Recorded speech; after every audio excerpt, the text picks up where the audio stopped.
গত কদিন আগেই পাকিস্তানের মাটিতে টি-20 সিরিজে পাত্তাই পায়নি বাংলাদেশ। তবে ঘরের মাঠে ফিরেই দারুণভাবে ঘুরে দাঁড়িয়েছে লিটন দাসের দল। টানা 2 ম্যাচে জয় তুলে নিয়ে 1 ম্যাচ হাতে রেখেই সিরিজ নিশ্চিত করেছে টাইগাররা। এবার সিরিজের শেষ ম্যাচ জিততে পারলে র্যাঙ্কিংয়েও বড় সুখবর পেতে পারে বাংলাদেশ। আগামীকাল সন্ধ্যা 6টায় মিরপুর শেরেবাংলা জাতীয় ক্রিকেট স্টেডিয়ামে হোয়াইট ওয়াশের লক্ষ্যে মাঠে নামবে টাইগাররা।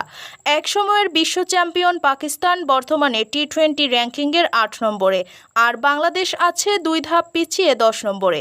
সিরিজে 3-0 ব্যবধানে হোয়াইট ওয়াশ করতে পারলে র্যাঙ্কিংয়েও 1 ধাপ এগিয়ে যেতে পারে লাল সবুজরা। সিরিজ শুরুর সময় বাংলাদেশের রেটিং পয়েন্ট ছিল 220। ইতিমধ্যেই প্রথম 2 ম্যাচ জয় পেয়েছে বাংলাদেশ। বাকি ম্যাচে জয় এলে রেটিং পয়েন্ট বেড়ে 223-এ পৌঁছাবে। এই পয়েন্টই বর্তমানে 9 নম্বরে থাকা আফগানিস্তানের। ফলে সিরিজ 3-0-তে জিতলে ভগ্নাংশের হিসেবে এগিয়ে থেকে আফগানদের টপকে যেতে পারে বাংলাদেশ।